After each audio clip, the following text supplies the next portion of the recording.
नई बातचीत में आपका स्वागत है। उत्तर प्रदेश में आजकल एक ज़लज़ला भूकंप आया हुआ है और उस भूकंप की जो तीव्रता है, वो महसूस करने के लिए हमारे साथ हैं श्री शिव कुमार मिश्र। मैं आपका इस कार्यक्रम में स्वागत करता हूँ। अ, शिव कुमार साहब, सबसे पहला सवाल मेरा ये है कि जब आपने वो वीडियो देखी, जिसमें अखिल भारतीय विद्यार्थी परिषद के नौजवान या छात्र ये नारा लगा रहे थे कि जब-जब योगी डरता है, पुलिस को आगे करता है, या योगी जी होश में आओ, होश में आओ।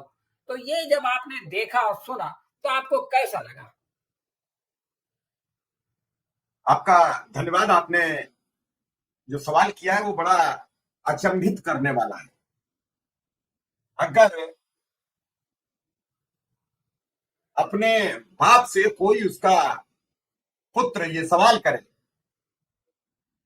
कि जब जब बाप डरता है परिवार को आगे करता है, भाई आरएसएस जो एक संगठन है उसी का सहभागी संगठन उसका पुत्र है अखिल भारतीय विद्यार्थी परिषद, और आरएसएस का वरदहस्त है योगी आदित्यनाथ पर। और योगी आदित्यनाथ की सरकार में उन बच्चों की पीठ तोड़ दी जाती है सिर्फ इसलिए कि उस संस्थान पर एलएलबी का रजिस्ट्रेशन नहीं था, मान्यता नहीं थी। बच्चे पेपर मांग रहे थे और बच्चे कह रहे हैं कि अमुक आईएएस अधिकारी ने ऑर्डर दिया। और इस ऑर्डर के बाद, इतनी सब बात कहने के बाद, अखिल भारतीय विद्यार्थी परिषद के संगठन मंत्री गोरखपुर इलाके के शाही जी अपना लिखा हुआ ट्वीट किन भाई साहब के इशारे पर डिलीट करते हैं। ये सार्वजनिक नहीं हुआ, इसे नहीं बताया क्यों आपने डिलीट किया। और डिलीट करके आप जोधपुर चले गए और जोधपुर जाने के बाद इधर नारेबाजी हो रही है कि जब जब योगी डरता है पुलिस को आगे करता है। तो ये रहस्य क्या है? आम आदमी तो यही समझेगा कि आरएसएस में अपनी अपनी ढपली अपनी अपनी राग हो गया है, जिसको जैसा अच्छा लगे वैसा नृत्य कर ले लो। भाई योगी जी को जरूरत पड़ी, उन्होंने अखिल भारतीय विद्यार्थी परिषद की पीठ तोड़वा दी। उन्हें ताकीद देनी थी तो कल उन्होंने अपनी हिंदू युवा वाहिनी जो काफी समय से ठंडे बस्ते में जमा थी उसके कार्यकर्ताओं से कल मुलाकात कर ली। शाम को अखिल भारतीय विद्यार्थी परिषद के लोगों से भी मुलाकात कर ली और कह दिया कि कुछ शिक्षण संस्थानों में और कुछ गड़बड़ियां हैं वो दूर की जाए। उसमें ये तो लिखा नहीं गया कि आपके ऊपर जो लाठीचार्ज हुआ उन अधिकारियों के खिलाफ हम कार्रवाई करेंगे, हम आपकी बात पर अमल करेंगे। तो योगी जी से कह दो या किसी से कह दो, मकसद क्या है? हम आपके कार्यक्रम में जुड़े हुए, हम आपसे सवाल कर रहे हैं, लेकिन आपने मुझसे सवाल पूछने को बुलाया है, तो इसका मतलब क्या है? भाई आए थे हरिभजन को रोचन लगे के पास, आए तो अपनी शिकायत करने को थे। वहां बताया गया कि शैक्षणिक संस्थानों में जो कमियां हैं उन पर हमने सुझाव दिए हैं, उन पर हमने अपनी बातचीत रखी है। तो इसका मकसद क्या है? सब समझ चुके हैं। केंद्र में मोदी, उत्तर प्रदेश में योगी, इसके अलावा सब 0 निलसन्नाट है। और अगर आप ज्यादा कहोगे तो फिर गडकरी जैसा हल कर दिया जाएगा कि आपकी कंपनियां आ जाएंगी सामने, आपकी रिपोर्ट आ जाएगी, या अंबानी की तरह आपका बनतारा वही बनतारा जिसमें मोदी जी जाते हैं, उनका स्वागत होता है, अभिनंदन होता है, उसी की जांच शुरू हो जाएगी। सोचिए और समझिए, दर्शक तय करें कि हमें करना क्या है, हम किस तरीके की सरकार में जीवन जी रहे हैं। वो तो अच्छा है कि अखिल भारतीय विद्यार्थी परिषद में कुछ मुस्लिम युवा नहीं है, वरना जिस तरीके से ओम प्रकाश राजभर के बेटे ने आरोप लगाया कि विपक्ष के कहने पर ये हंगामा कर रही है अखिल भारतीय विद्यार्थी परिषद, अब आप सोच लीजिए कि राजनीतिक स्तर कितना गिर चुका है। शिव कुमार साहब, एक बात ये नहीं समझ में आई, जैसा कि अभी आपने कहा कि इन्होंने मुख्यमंत्री ने, वो गृह मंत्री भी हैं और उनके अंडर पुलिस काम करती है, तो उसमें जो है सीधे सीधे बजाय इनको डिस्पर्स करने के और आंसू गैस छोड़ने के और पानी छोड़ने के, सीधे सीधे इन पे लाठियां बरसाई। और लाठियां बरसाने के बाद ये लोग जो है वो मुख्यमंत्री के आवास पे जाने के बजाय राजभर के आवास पे चले गए। मुख्यमंत्री को बुरा भला कहने के बजाय राजभर को बुरा भला कहने लगे, जाति सूचक वो कमेंट करने लगे, और मुख्यमंत्री के पुतले जलाने के बजाय राजभर के पुतले जलाने लगे। ये क्या चक्कर है, जरा समझाइए। राजभर हमारे एक ऐसे मंत्री हैं, एक ऐसे नेता हैं जो कई बार उन्होंने अपने वक्तव्य में कहा है कि मैं दो मुहा हूं, दोनों तरफ से बोलते हैं। अब वो केंद्र के सहयोग से भी मंत्री बने रहना चाहते हैं, योगी आदित्यनाथ की भी सिफारिश चाहते हैं हर मुद्दे पर। तो उन्होंने अखिल भारतीय विद्यार्थी परिषद को बिना सोचे समझे उन्हें गुंडा बता दिया, जिन छात्रों पर लाठीचार्ज हुआ। जब उनसे गुंडा कहा गया तो एक कहावत है कि सास ने जब बहू से कुछ कहा तो बहू सास को जवाब नहीं दे पाई, तो जिठानी से मिल गई। तो जब योगी आदित्यनाथ का प्रतिरोध नहीं कर पाई अखिल भारतीय विद्यार्थी परिषद, तो राजभर के जरिए संदेश देने का प्रयास किया कि अभी तो राजभर पर हमला है, जो आपके मंत्री है, कल हम आपके आवास तक पहुंचेंगे। वहां वही पुलिस जो रात के आपने वीडियोस देखे होंगे मनोहार करती है, उन्हें मनाती है, उन्हें समझाती है, एक शब्द नहीं कहती है। मंत्री के गेट पर कितने बार चढ़े लोग, मंत्री घर में बंद थे, और मंत्री अगर आप सोचिए दरवाजे पर बाहर आ जाते तो क्या हश्र होता, क्या हश्र होता। जूते फेंके गए, डंडे फेंके गए। और मंत्री के बेटे ने यह कहा, जब फंसते दिखे तो उनके दोनों बेटों ने यह बयान दिया कि ये विपक्षी दलों की करतूत है। अब आप बताइए कि अखिल भारतीय विद्यार्थी परिषद क्या विपक्ष के कहने से काम करेगी? क्या विपक्ष के कहने से मंत्री के आवास पर जाएंगे? लेकिन ओम प्रकाश राजभर ने अपना गिरेबान नहीं झांका।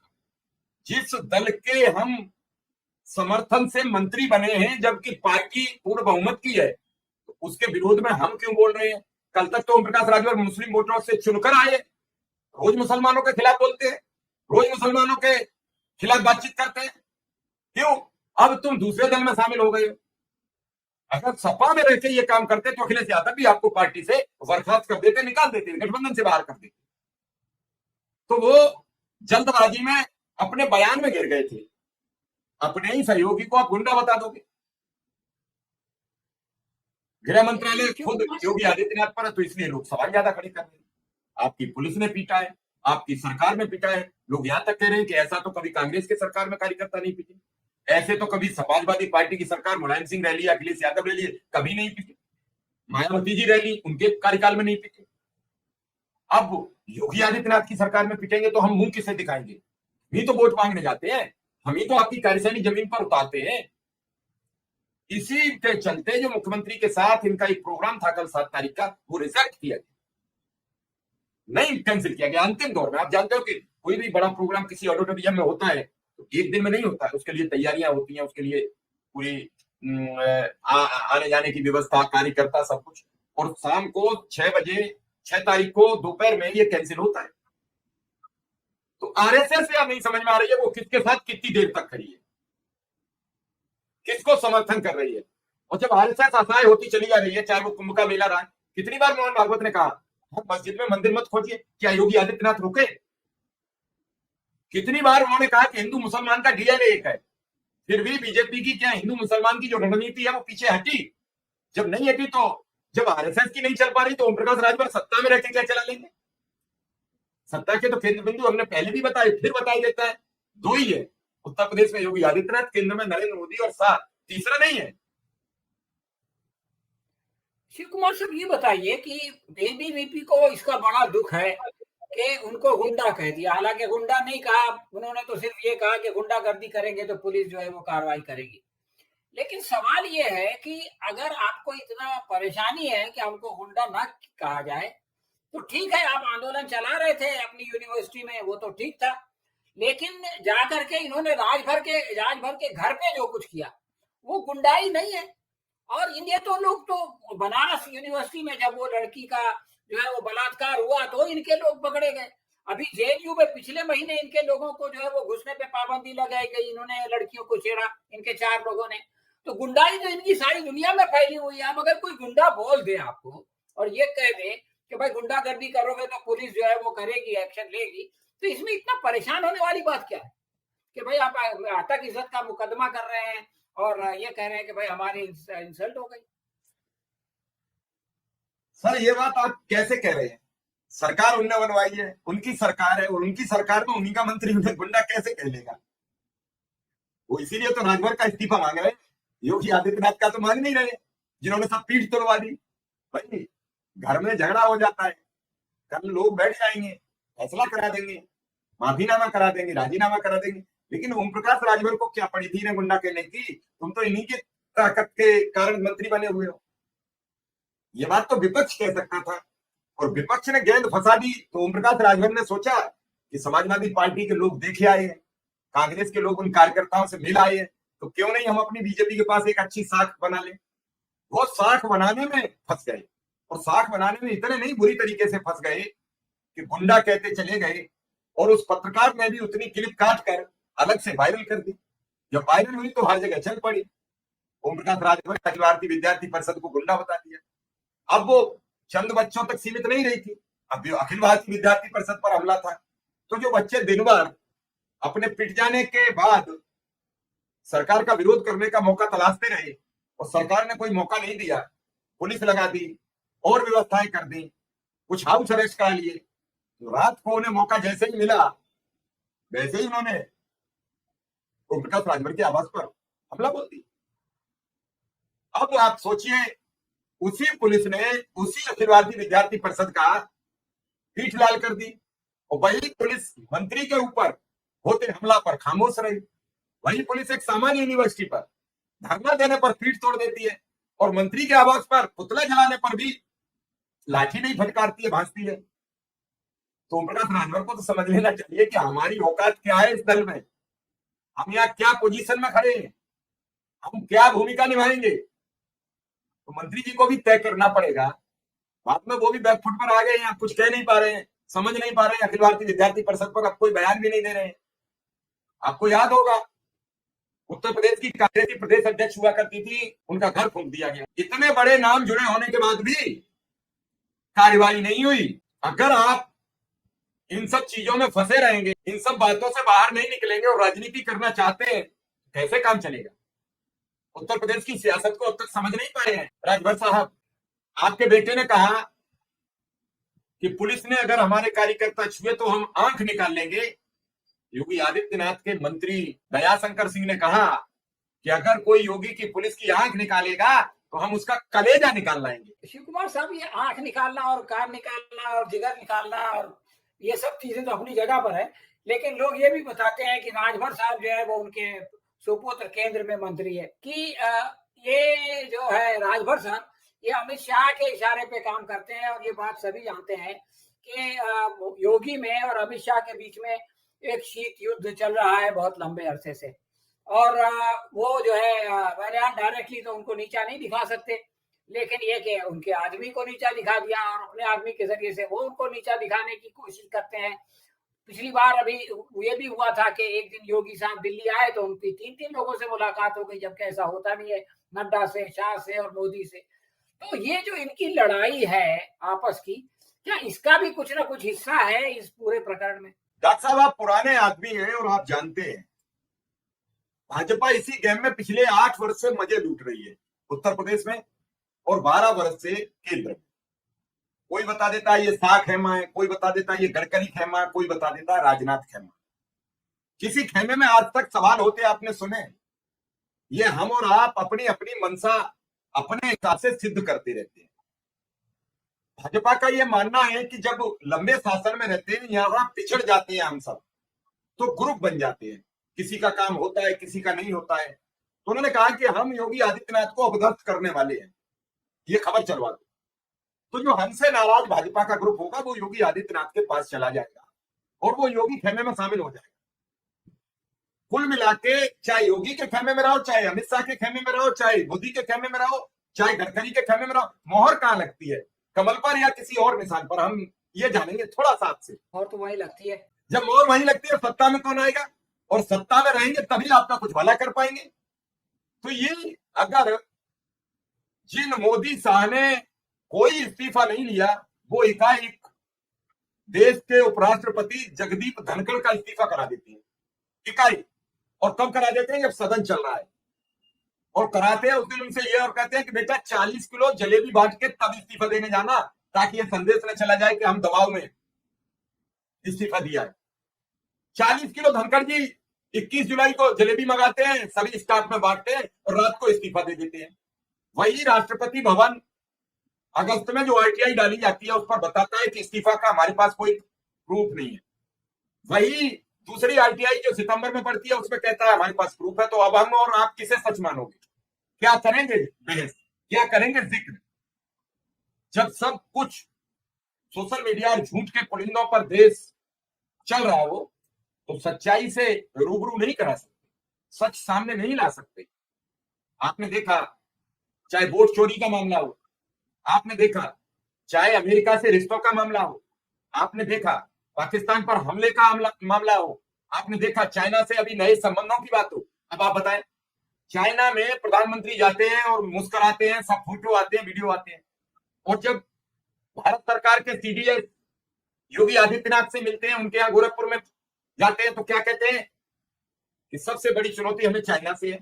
प्रधानमंत्री कहते हैं हम सब बात बनाए, तो हम किसको माने? जहां सब झूठ पर चल रहा हो, वहां यह जरूरत होती है कि कौन कितना बड़ा झूठ बोल सकता है, इस पर पूरा प्रोग्राम टिका होता है। तो झूठ में सच को मत खोजिए सर, झूठ में सच को मत खोजिए। मैं असल में एक और सवाल आपसे करना चाहता हूँ। वही जो वीडियो जिसका मैंने शुरू में जिक्र किया था, उसमें वो जो नेता है अखिल भारतीय विद्यार्थी परिषद का, वो ये कहता है कि पहले हम पर गुंडों ने हमला किया, उनको पुलिस ने लाठियां दी, और उसके बाद पुलिस ने हम पर लाठीचार्ज किया। तो ये बात एक आदमी, और बिल्कुल ताजा, उसको झूठ बोलने का समय नहीं मिला, लाठीचार्ज के फौरन बाद की वो वीडियो है। तो एक आदमी जब ये कह रहा है कि गुंडों ने हमला किया, तो वो गुंडे कौन थे जिनको के पुलिस ने लाठियां दी ताकि वो जो है इनके ऊपर चलाए?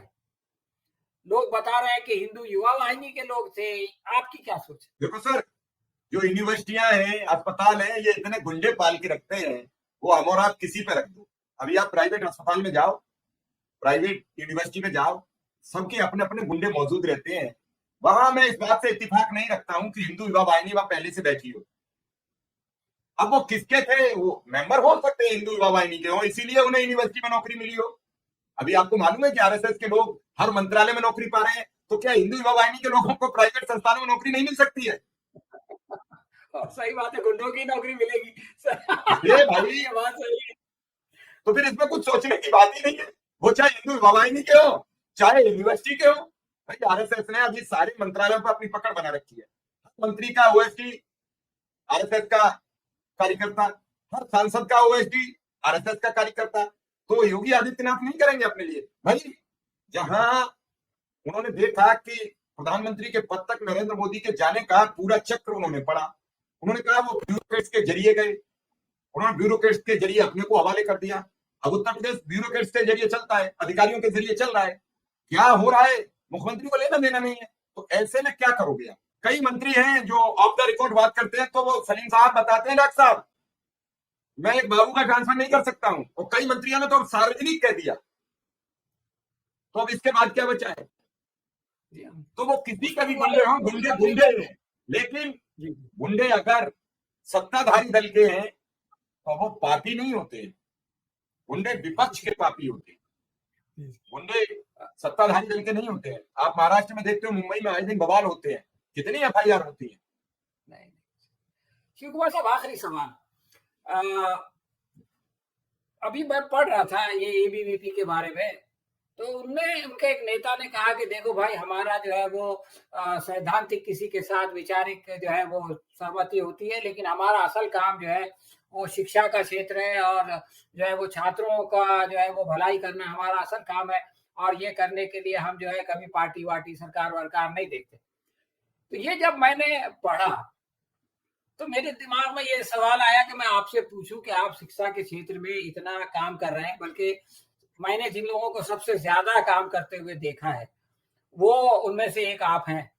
तो अब ये अगर शिक्षा के क्षेत्र में काम करते हैं और शिक्षा में काम करने वालों का साथ देते हैं और मदद करते हैं, तो आपको कभी इनकी कोई सहायता मिली या नहीं मिली? सर उनका बस नहीं चलता है, आपको मालूम है, चैनल डिलीट रिमूव करा दिया, सब कुछ करा दिया, क्या बचा है जो हम पे से और छीनेंगे? नहीं बचा क्या है हम पे? आपको क्या मतलब है? लेकिन मुझे तो अभी बहुत कुछ देखना है। मेरा बच्चा जब कल मुझसे पूछेगा कि पापा रोजगार कहाँ है, तो मैं क्या जवाब दूंगा? आपसे आपके बच्चे ने पूछा तब आपने बताया था, अब हमसे हमारा बच्चा पूछेगा। आपका मतलब जब मैंने आपसे पूछा कि बताइए रोजगार कहाँ, तो आपने कहा अमुक कंपनी में चले जाओ, मैं फोन कर देता हूं, या अमुक जगह चले जाओ। अब मैं कहां फोन करूंगा या किससे कहूंगा मेरे बच्चे को रोजगार मिलेगा?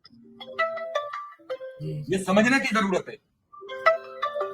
ये बहुत गंभीर बात है जो आपने कही, और हम लोग इस पर कभी फिर डिटेल में बात करेंगे, लेकिन ये मैं समझता हूँ कि आज का सबसे ज्वलंत इश्यू यही है, और इस पर वाकई गंभीरता से सोचने की और बहुत कुछ करने की जरूरत है। आपने समय निकाला विशाल साहब, और बहुत सारी उत्तर प्रदेश की नहीं, गहराई आपने से हमें मौका दिया, इसके हम आपके आभारी हैं कि आप जैसे सीनियर लोगों के सानिध्य में बैठने का मौका मिलता है, तो मैं समझूंगा कि मैं भाग्यशाली हूँ।